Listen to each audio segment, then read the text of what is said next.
TV Batuíra Portugal, para lá do amanhã. Boa tarde a todos, que Jesus nos abençoe uma vez mais. É sempre uma alegria esse reencontro de corações, nós podermos estar aqui na casa de Jesus e falar de Jesus. Nós vamos falar sobre a Páscoa na visão espírita, né? E eu estava refletindo que esse período é um período que mexe muito conosco, né? Com os nossos sentimentos, de toda a gente. E cada um no seu entendimento, né? Deste período. E nós sabemos que a Sexta-feira Santa é aquele período, aquele dia em que muitas pessoas estão num momento de reflexão de todo o acontecimento.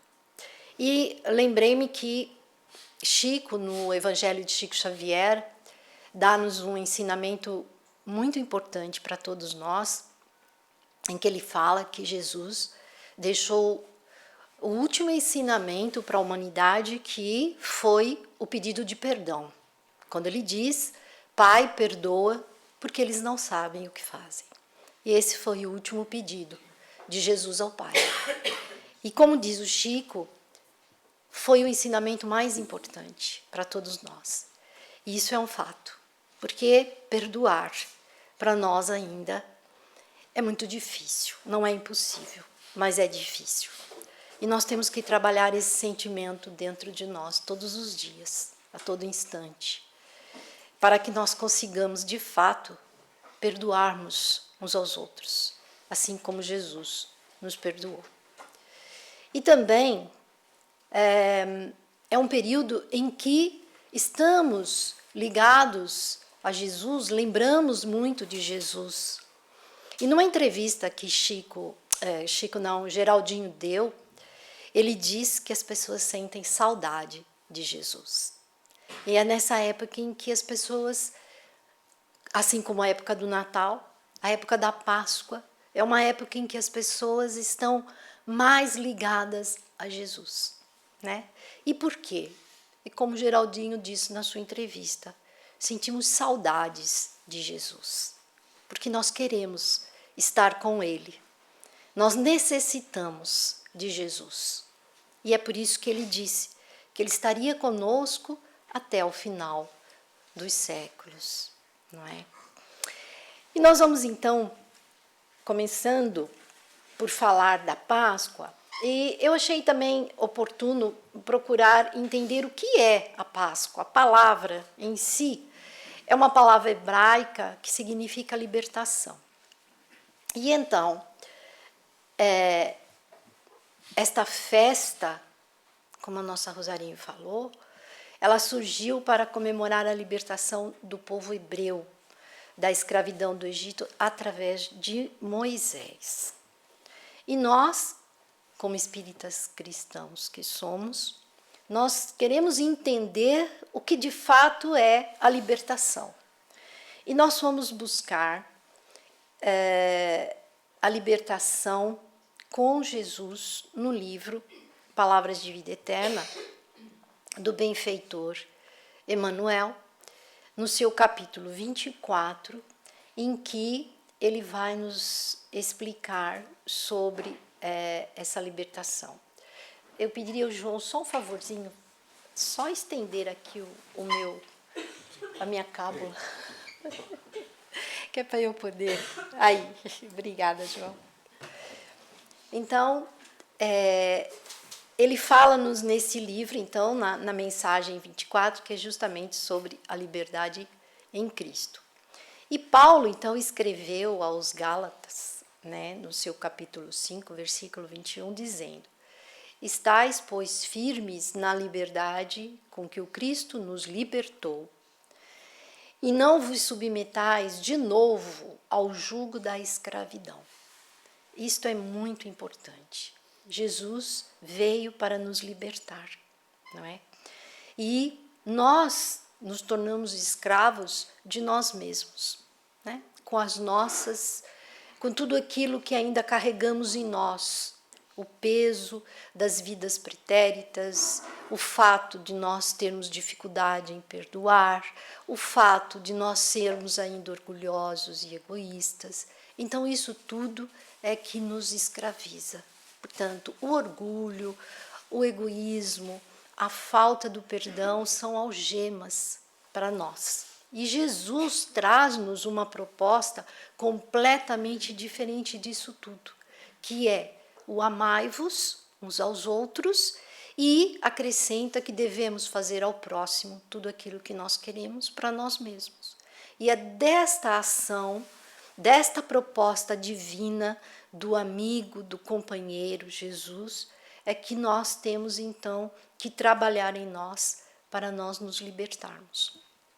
E vamos buscar apenas um trecho desta lição do benfeitor Emmanuel, que vai nos falar o seguinte: meditemos na liberdade com que o Cristo nos libertou das algemas da ignorância e da crueldade. Não lhe enxergamos qualquer traço de rebeldia em momento algum. Jesus não tinha esse sentimento. Através de todas as circunstâncias, sem perder o dinamismo da própria fé, submete-se valoroso o arbítrio de nosso Pai. Ele veio para cumprir uma missão, ele sabia o que ia acontecer com ele já sabia. Ele estava no meio de uma humanidade muito ainda cheia de muitas paixões, de muito orgulho, de muita ignorância. Mas ele se manteve firme na sua fé e com todo o seu dinamismo. E ele se submete ao Pai, à obediência paterna de Deus. E essa obediência que nós também temos que ter para com o Pai. E obedecer ao Pai é aceitar as suas leis, é respeitá-las. E continua o benfeitor. Reflitamos, pois, que a liberdade, segundo Cristo, não é o abuso da faculdade de raciocinar, empreender e fazer, mas sim a felicidade de obedecer a Deus, construindo o bem de todos, ainda mesmo sobre o nosso próprio sacrifício. É justamente isso que para nós ainda é difícil. É construir o bem de todos através dos nossos sacrifícios. Ou seja, é praticar aquilo que Jesus nos pede, fazer ao outro o que desejamos, que nós queremos, seja feito para nós. E nos sentirmos bem, porque tudo que nós fazemos de bem ao nosso próximo, nós sentimos uma leveza na nossa alma, no nosso espírito. E é desse bem que a gente faz na medida das nossas possibilidades. Porque Jesus não exige de nós mais do que aquilo que nós somos capazes de o fazer. O importante é que quando nós fizermos, nós sejamos sinceros e que façamos com o nosso coração, com o melhor dos nossos sentimentos. E o benfeitor continua dizendo: porque somente nessa base estamos, enfim, livres para atender aos desígnios do Eterno Pai, sem necessidade de sofrer o escuro domínio das arrasadoras paixões que nos encandeiam o espírito por tempo indeterminado às trevas expiatórias.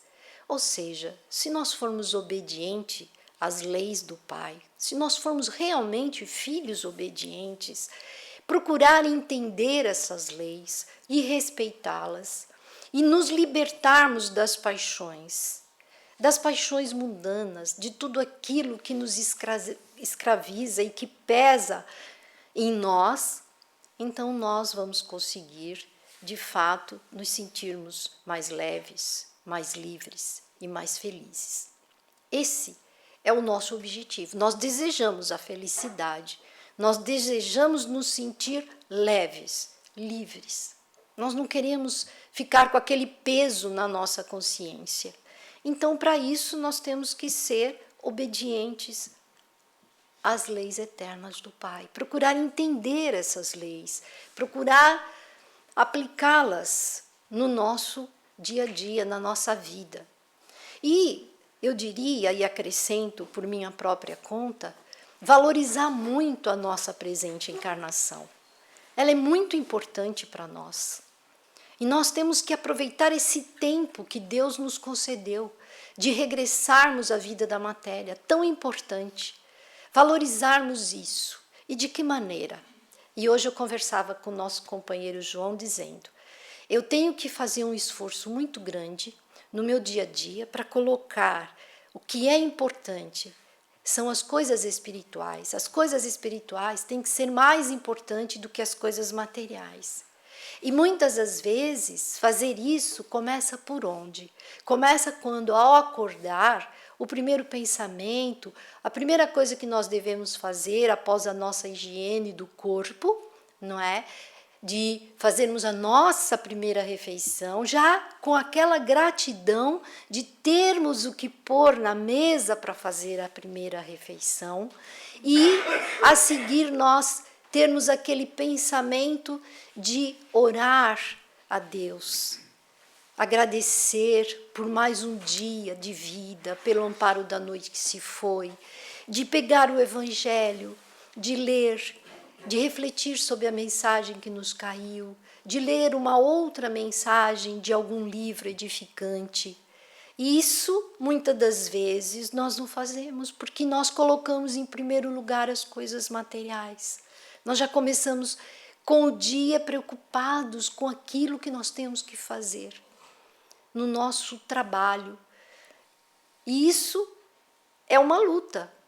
Então, nós temos que entender que é importante a nossa presente encarnação, mas não do ponto de vista das coisas materiais, das conquistas materiais, não. É das conquistas espirituais. Começando porque Deus já nos deu a oportunidade de regressar à vida da matéria com o esquecimento do passado, para que nós possamos aliviar a nossa consciência do pretérito delituoso, de tudo aquilo que fizemos de menos bom e que nos pesa muito. Então, com isso, nós vamos conseguindo nos libertar, aproveitando a presente encarnação, mas do ponto de vista das conquistas espirituais, daquilo que é importante para nós, para o nosso espírito. E passamos agora para um outro ponto, que é a última ceia. E nós vamos começar por dizer, dentro da nossa pesquisa, esse encontro com os apóstolos, com os discípulos, esse momento sublime de Jesus com os companheiros. E aí, então, nós vamos começando a dizer que a última ceia de Jesus com os seus apóstolos representa mais um apelo do Mestre à vivência da lei de amor segundo os princípios da verdadeira fraternidade que devem reinar na humanidade. Nessa ceia, o Mestre transmite também orientações finais aos discípulos, anuncia acontecimentos e empenha mais uma vez o seu amor e proteção a todos que o aceitarem como orientador maior. O grifo é nosso. Por quê? Porque nós necessitamos do amor do Cristo, nós necessitamos da proteção dele e nós temos que aceitá-lo em nosso coração, nos deixarmos conduzir por Ele. E nós temos que estar ligados a Ele, aos seus princípios renovadores. Então, este apelo que o Mestre fez neste encontro com os apóstolos é justamente o quê? A vivência da lei de amor. E é isso que nós temos que fazer, vivenciar a lei de amor. E nós temos uma passagem do Evangelho que fala justamente sobre a lei de amor. Esta lei é de essência divina e nós somos da essência divina e ela está dentro de nós. E nós temos que fazer com que este germe, ele cresça, ele transborde dentro de nós e que nós aprendemos, de fato, a nos amarmos, a amar a nós mesmos e a amar todos os que caminham conosco nos dois planos da vida. E praticar essa lei de amor é um exercício contínuo e constante que nós temos que ter nas nossas vidas. Então, aceitar Jesus em nossos corações é segui-lo através dos seus ensinamentos, como eu acabei de dizer, praticá-los. Isso não é impossível, basta a nossa boa vontade, basta o nosso desejo, o querer, não é?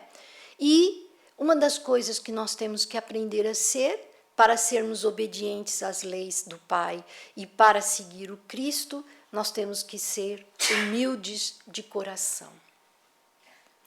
E aí, então, nós vamos agora, para entender este momento do Cristo na sua última ceia, nós fomos buscar o livro Boa Nova.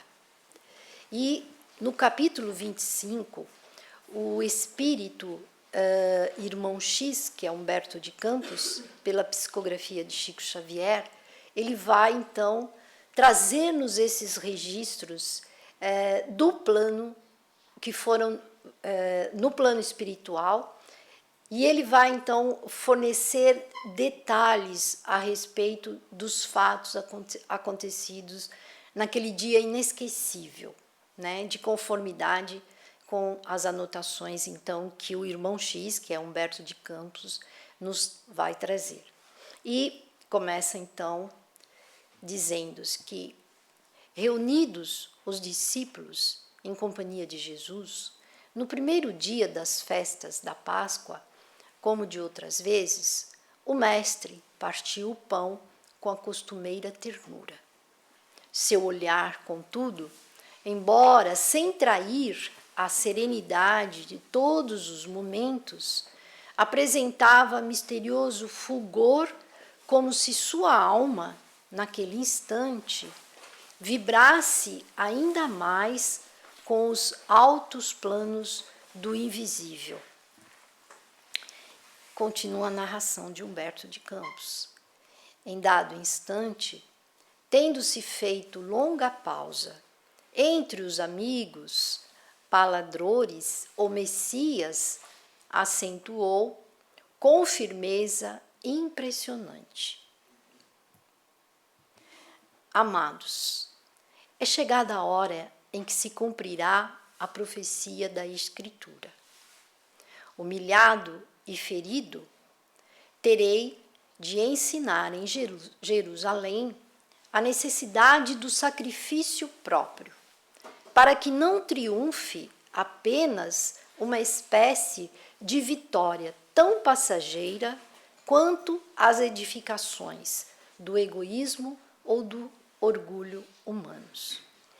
Aqui cabe-nos nós também refletirmos relativamente sobre alguns momentos da nossa caminhada na nossa vida, dos sacrifícios que nós também temos que fazer.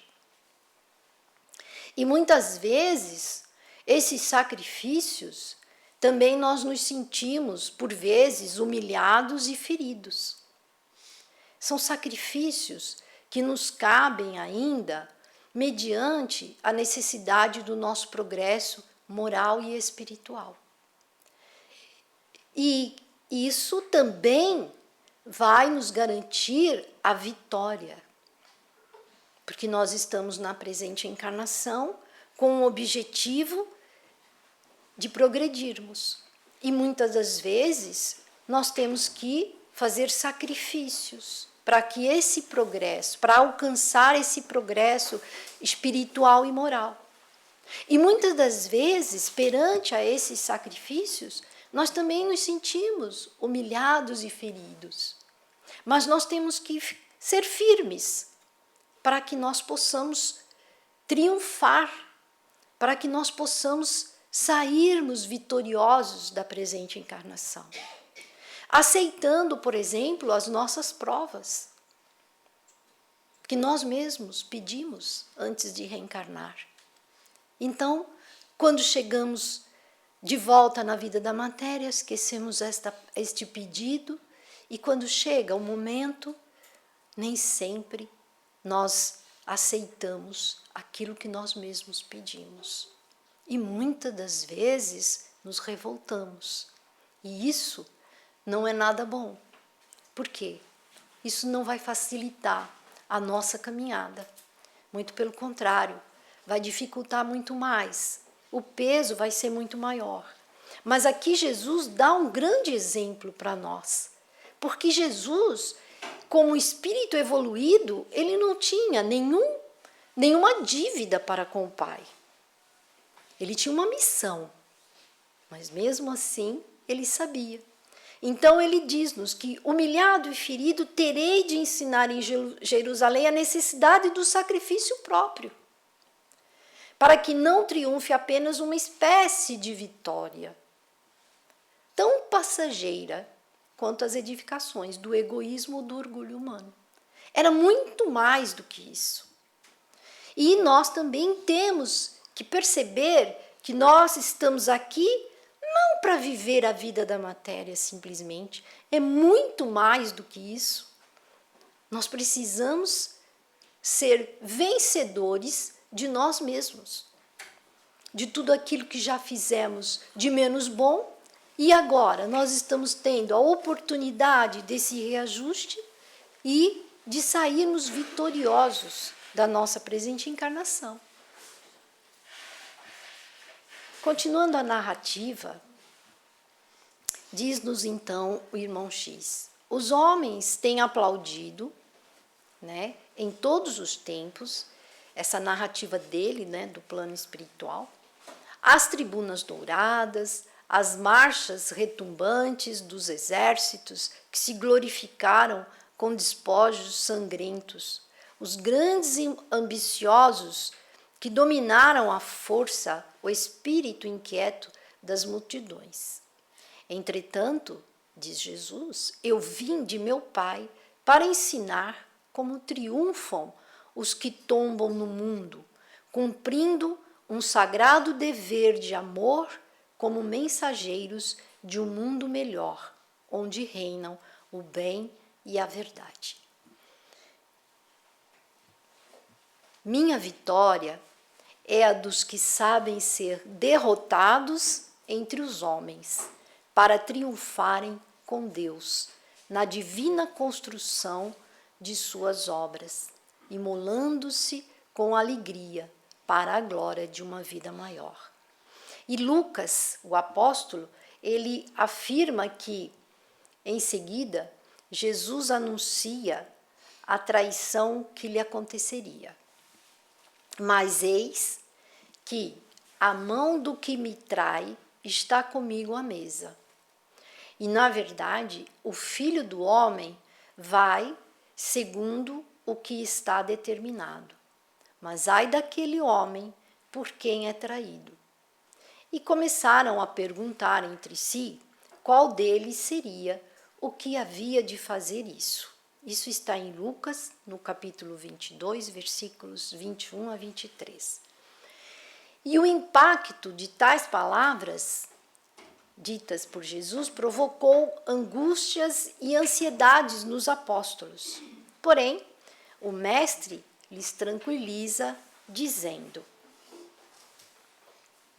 não vos perturbeis com as minhas afirmativas, porque em verdade um de vós outros me há de trair. As mãos que eu acariciei voltam-se agora contra mim. Todavia, minha alma está pronta para a execução dos desígnios de meu Pai.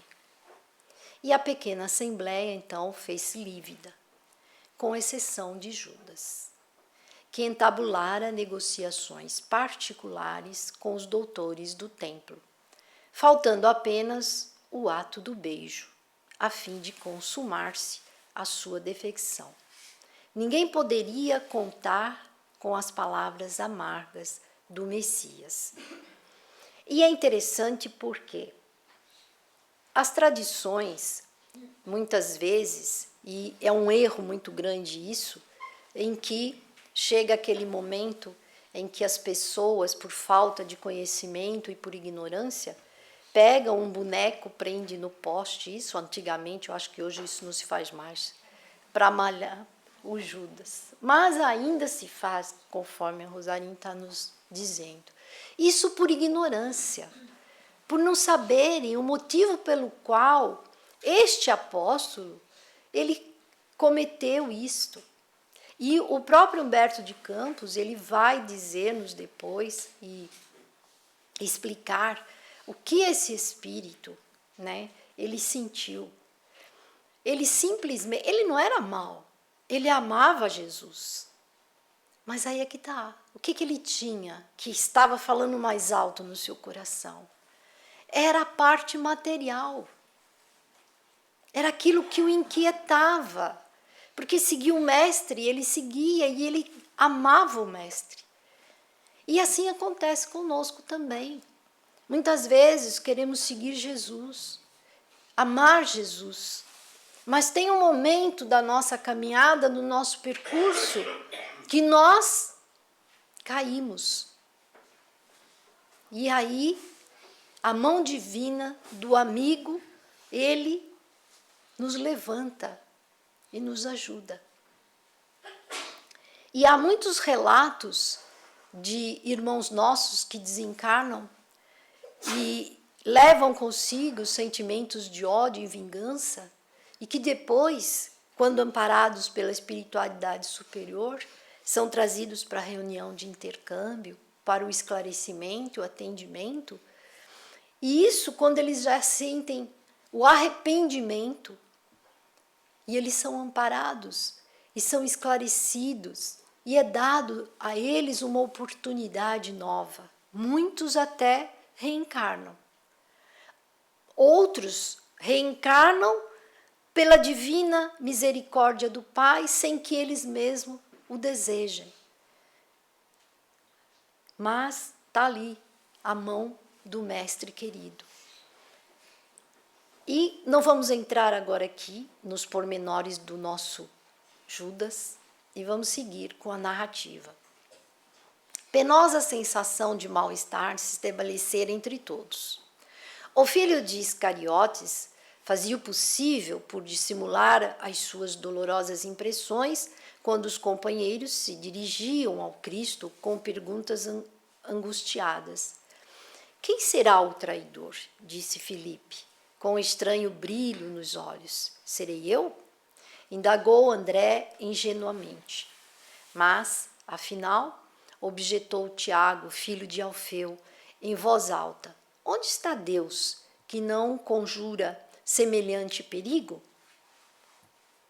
Jesus, que se mantivera em silêncio ante as primeiras interrogações, ergueu o olhar para o filho de Cleófas e advertiu: Tiago, faze calar a voz de tua pouca confiança na sabedoria que nos rege os destinos.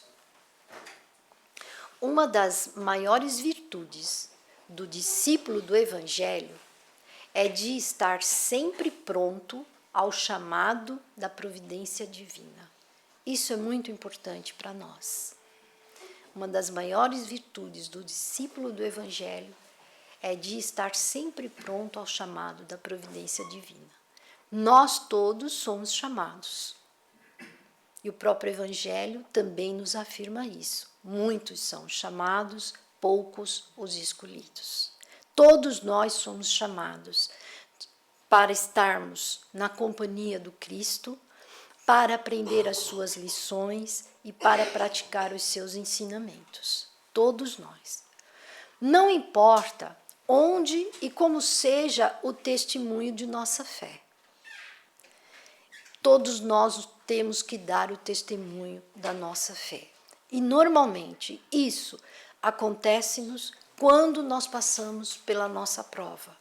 Não podemos esquecer que estamos a viver num mundo de provas e expiações. Todos nós iremos passar pelas nossas provas. Quando ela bate a nossa porta, nós temos que dar o testemunho da nossa fé. Jesus fez isso, Chico Xavier fez isso, e nós? Quem somos nós para não fazermos também? E o que nós estamos a fazer aqui, nesta casa do Cristo, buscando conhecimento, que é justamente para no momento em que a prova bater a nossa porta, saibamos dar o testemunho da nossa fé. O essencial é revelarmos a nossa união com Deus em todas as circunstâncias. E isso também é muito importante para nós. Nós estarmos na casa do Cristo, todos nós que estamos aqui, nós somos uma família. E nós temos que manter a nossa união com Deus. É por isso que muitas vezes, quando nós chegamos aqui, nós chegamos empolgados, calorosos do nosso convívio social, e muitas das vezes nós chegamos e somos chamados a atenção porque nós não fazemos silêncio. E o que acontece? Nós estamos dificultando o trabalho da espiritualidade maior, que vai preparando todo o ambiente para receber a todos nós, encarnados e desencarnados. Porque nós viemos aqui com o objetivo de aprender e de sermos tratados. Porque nós precisamos de um tratamento. Então, a espiritualidade precisa que nós aprendamos ao entrar por esses portões adentro. Temos o jardim, que não foi construído por acaso, que é justamente para fazermos esse convívio social, e não só, porque o jardim também é um benefício para o nosso tratamento, e mantermos-nos, então, esta união em Deus. E seguindo, uma das maiores virtudes do discípulo do Evangelho é de estar sempre pronto ao chamado da providência divina. Isso também é muito importante para nós. Por quê? Nós não podemos pensar que nós estamos aqui apenas só para aprender e não fazermos nada. Nós estamos aqui para aprender e estamos aqui também com o objetivo de trabalharmos. Então, quando o trabalhador está pronto, o trabalho aparece. Então, se nós nos dedicarmos aos ensinamentos do Evangelho, ao estudo, frequentarmos a escola do Cristo aqui nesta casa, através dos estudos, há de chegar um momento que o trabalho vai aparecer e nós seremos convidados para ele. Não importa onde e como seja o testemunho de nossa fé. O essencial é revelarmos a nossa união com Deus em todas as circunstâncias. Isso aqui está repetido, gente. Eu peço desculpas, mas acho que deve ter sido de propósito, que é para ficar bem assente para nós. Por quê? Eu vou dizer por quê. Porque quando e veja bem, a nossa casa, ela não foi dado o nome Centro Espírita Batuíra. Foi dado Grupo Espírita Batuíra. Nós somos uma família. O patrono da nossa casa, o nosso pai espiritual Batuíra, ele nos fala muito e muito sobre trabalho, sobre união, sobre vigilância. Então, nós temos que ter isso muito assente dentro de nós. E nós temos que perceber que somos uma família, que nos apoiamos uns aos outros, que é através do trabalho E no trabalho, nós nunca pormos em causa o trabalho, quando muitas vezes ou faltamos à tarefa, ou então somos convidados e nós damos algumas desculpas. Nós temos que ter muita atenção sobre isso. E isso também faz parte do testemunho da nossa fé. Porque se eu realmente creio em Deus e em Jesus, e se eu estou buscando, eu tenho que dar esse testemunho da minha fé em relação a isso. Então eu estou na casa do Cristo só para ser tratada? Não, é muito mais do que isso. Eu estou na casa do Cristo para aprender, para estudar e para arregaçar as mangas e trabalhar. Eu vou dar aquilo que eu consigo dar, nem mais e nem menos. E Jesus e nem o nosso benfeitor exige mais de nós. Cada um vai dar aquilo que é possível dar. E esta casa é uma casa de trabalho. Aqui o que não falta é trabalho. E além disso, diz, é indispensável não esquecer a nossa condição de servos de Deus, para bem lhe atendermos ao chamado nas horas de tranquilidade ou de sofrimento. Nas horas de tranquilidade vamos trabalhar, e nas horas de sofrimento vamos trabalhar mais ainda, porque o trabalho é que nos dá a garantia, que nos dá a força para nós superarmos a dificuldade do caminho. A esse tempo, havendo-se calado novamente o Messias, João interveio perguntando: Senhor, compreendo a vossa exortação e rogo ao Pai a necessária fortaleza de ânimo. Mas por que motivo será justamente um dos vossos discípulos o traidor da vossa causa? Eles estavam muito inquietos com aquilo que Jesus tinha dito, né?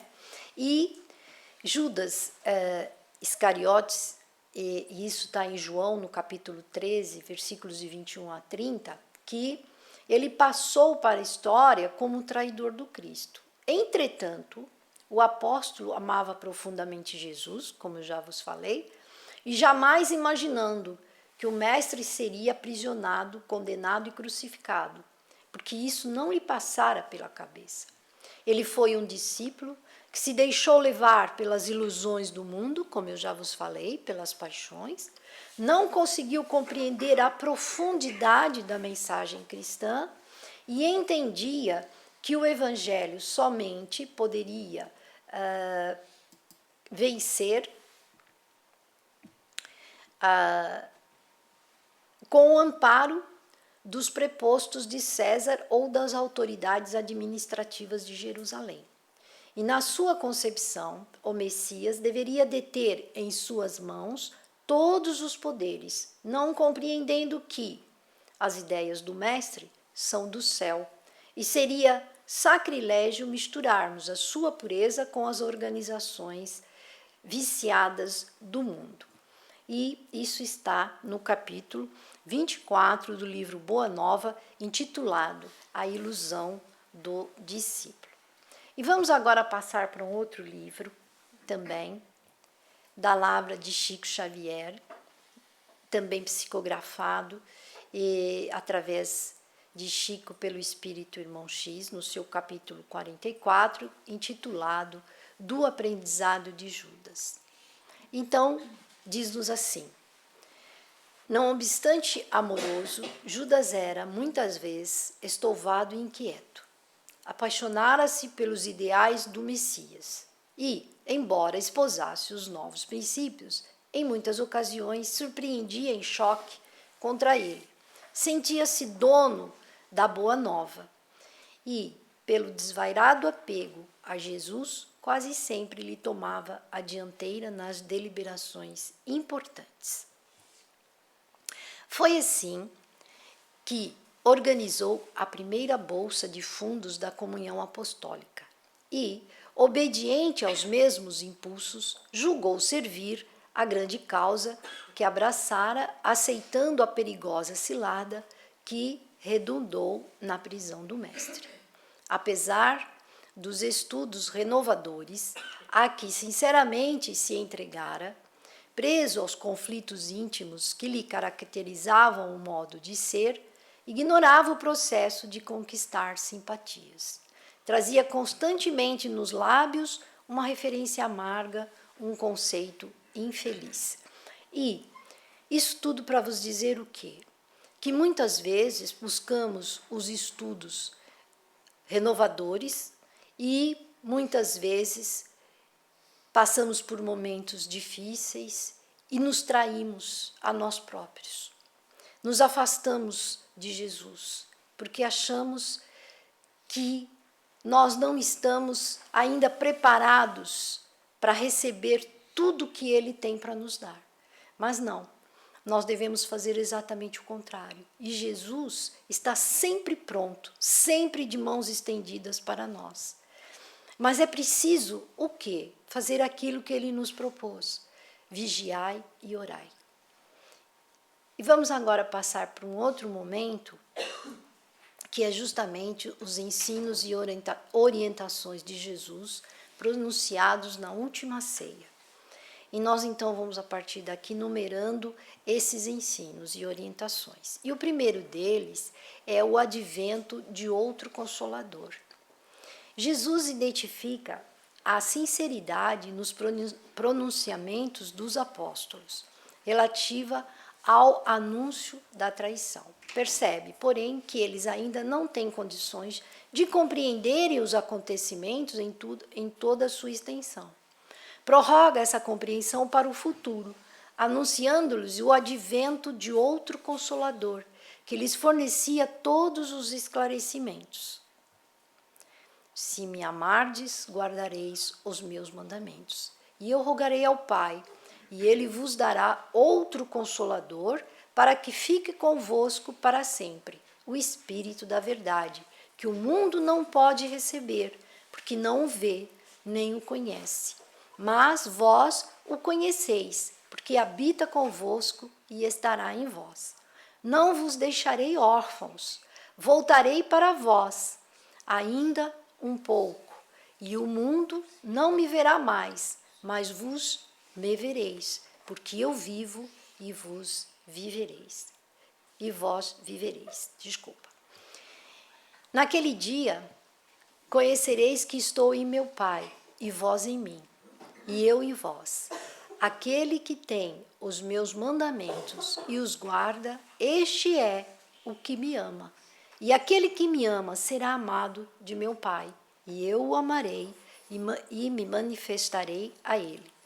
Mas aquele Consolador, o Espírito Santo, que o Pai enviará em meu nome, vos ensinará todas as coisas e vos fará lembrar de tudo quanto vos tenho dito.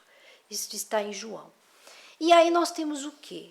No nosso Evangelho, temos exatamente o Consolador prometido, que está no capítulo 6, intitulado Cristo Consolador, no seu ponto 4, que diz: Jesus promete outro Consolador, o Espírito de verdade, que o mundo ainda não conhece porque não está em condições de compreendê-lo, e que o Pai enviará para ensinar todas as coisas e para fazer lembrar o que o Cristo falou.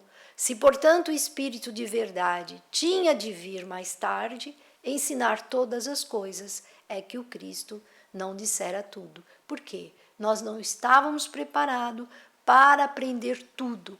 Nós tínhamos que amadurecer e as coisas vêm no seu tempo.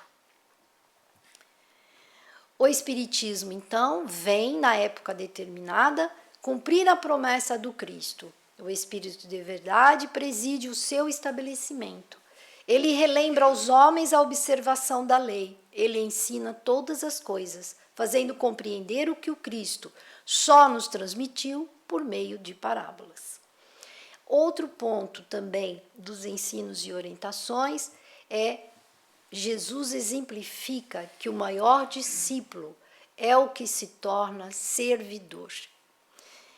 Levantou-se da ceia, tirou as vestes e, tomando uma toalha, cingiu-se. Depois, pôs água numa bacia e começou a lavar os pés aos discípulos e a enxugar-los com a toalha com que estava cingido.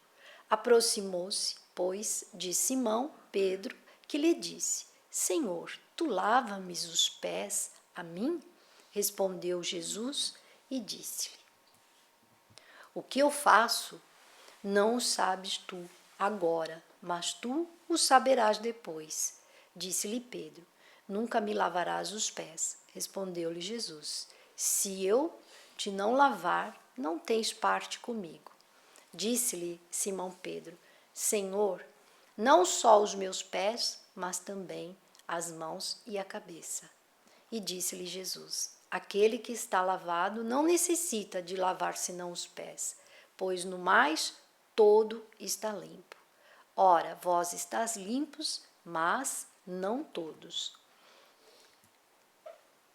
E aí, desculpa, que eu acabei duplicando o slide. Nós vamos passar agora para o livro O Consolador, que vai falar justamente sobre esse momento do lavar os pés. E o benfeitor Emmanuel, então, nesta pergunta 314, diz: qual a maior lição que a humanidade recebeu do Mestre ao lavar ele os pés dos seus discípulos? Entregando-se a esse ato, queria o Divino Mestre testemunhar às criaturas humanas a suprema lição da humildade, demonstrando ainda uma vez que na coletividade cristã o maior para Deus seria sempre aquele que se fizesse o menor de todos. E na pergunta seguinte, por que razão Jesus, ao lavar os pés dos discípulos, cingiu-se com uma toalha?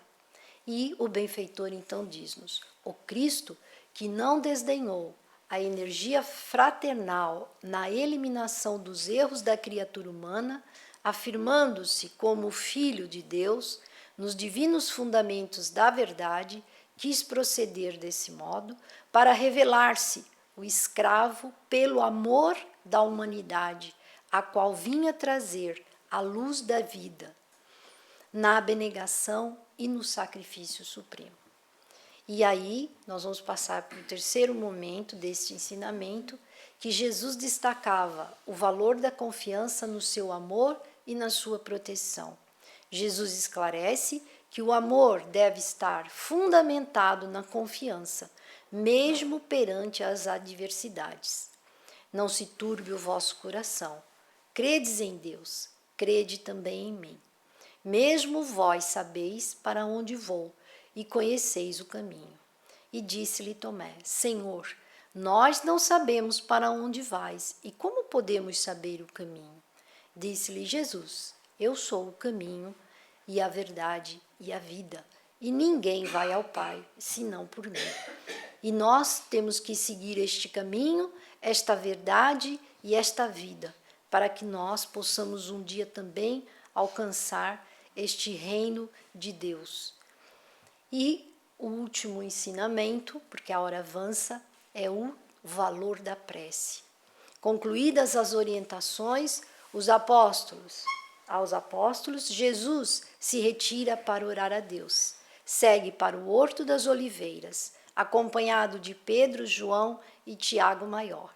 Mais tarde, Judas os encontraria, vindo acompanhado dos oficiais e soldados dos principais sacerdotes que iriam aprisioná-lo. E aí então nós vamos falar: esta é a minha derradeira hora convosco, orai e vigiai comigo, para que eu tenha a glorificação de Deus no supremo testemunho.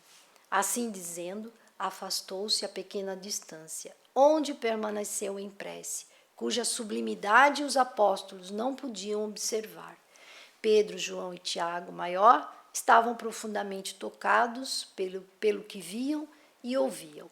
E ele então, nessa oração, diz assim, e é irmão X que nos fala: Pai Santo, eis que é chegada a minha hora. Acolhe-me em teu amor. Eleva o teu filho para que ele possa elevar-te entre os homens no sacrifício supremo. Glorifiquei-te na terra, testemunhei tua magnanimidade e sabedoria, e consumo agora a obra que me confiaste. Neste instante, pois, meu Pai, ampara-me com a luz que me deste muito antes que este mundo existisse. Isso tudo para dizer da importância da oração, que todos nós necessitamos, em todos os momentos da nossa vida, nos bons e menos bons. Não esquecermos jamais da oração e da vigilância, porque é só através dela que nós estamos ligados a Deus e a Jesus, e é através dela que nós ganhamos forças para a nossa caminhada, para vencer as dificuldades. E agradeço a todos por essa oportunidade, desejo a todos muita paz e já agora uma feliz Páscoa com Jesus e sempre com Jesus no caminho. Muito obrigada a todos.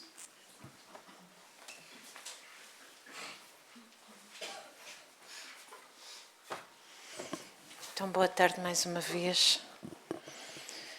E depois da lição da Nádia sobre uma tarefa sublime que Jesus veio fazer à Terra, que foi mostrar-nos o caminho que nos levará um dia ao Pai, ensinando-nos mais uma vez aquilo que já tinha sido dito anteriormente, que somos de facto criaturas não terrestres, mas celestes, que somos de facto criaturas que estamos a caminhar na Terra, mas não somos daqui.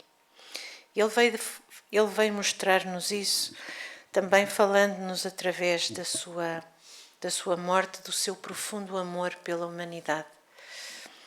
Aliás, mais tarde, e quem gosta e já leu, sabe que o Apocalipse, nas palavras de Emmanuel, e o Apocalipse foi escrito pelo seu discípulo dileto, é considerado a carta do amor divino à humanidade. Não sou eu que digo, é Emmanuel. Então, Jesus trouxe-nos exatamente tudo o que nós precisamos para aprender a amar, porque no fundo Ele só nos veio pedir isso.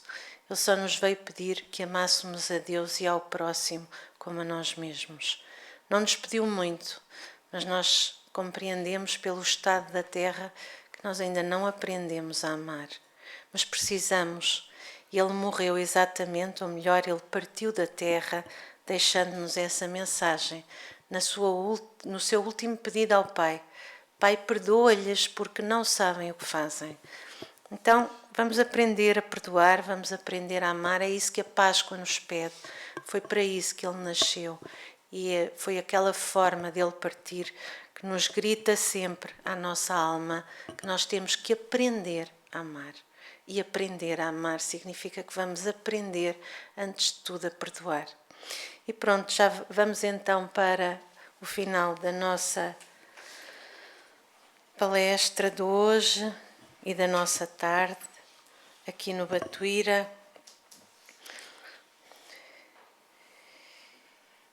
E vamos mentalizar, ou vamos olhar para a figura de Jesus, para podermos subir o nosso pensamento na sua direção.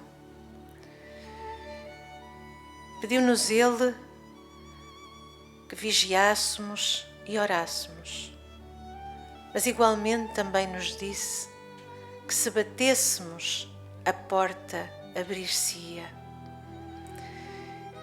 E aqui estamos hoje reunidos em seu nome, profundamente gratos pela sua mensagem divina e imorredora, para lhe agradecer.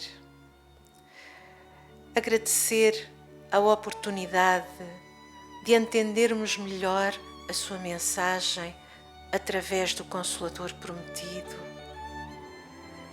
Agradecer por todas as bênçãos que derrama sobre todos nós, em especial nos momentos mais difíceis dos nossos caminhos.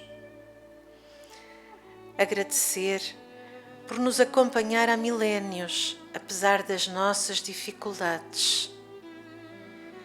E rogar, porque ainda precisamos de pedir, rogar para que os nossos corações se iluminem através do Evangelho, se iluminem através do bem que possamos fazer ao nosso próximo, do perdão que possamos dar a nós próprios e àquele com quem caminhamos. Ajuda-nos, Mestre, a tornarmos-nos melhores hoje do que fomos ontem, a compreender o verdadeiro significado do sacrifício que fizestes há mais de 2000 anos para vir a um planeta de expiações e provas, para deixar a mensagem luminosa de que um dia também seremos espíritos perfeitos. Nesta caminhada interminável, ajuda-nos a superar as nossas falhas, ajuda-nos a abraçar as nossas lutas e ajuda-nos a vencê-las pela fé e pelo amor. Foi isso que tu fizeste, Senhor. Ajuda-nos a consagrar-te os nossos dias através do exemplo na vida do dia a dia. E abençoa-nos, Senhor, não só hoje, mas para todo o sempre. Ficai conosco, Mestre, e que assim seja, graças a Deus. TV Batuíra Portugal, para lá do amanhã.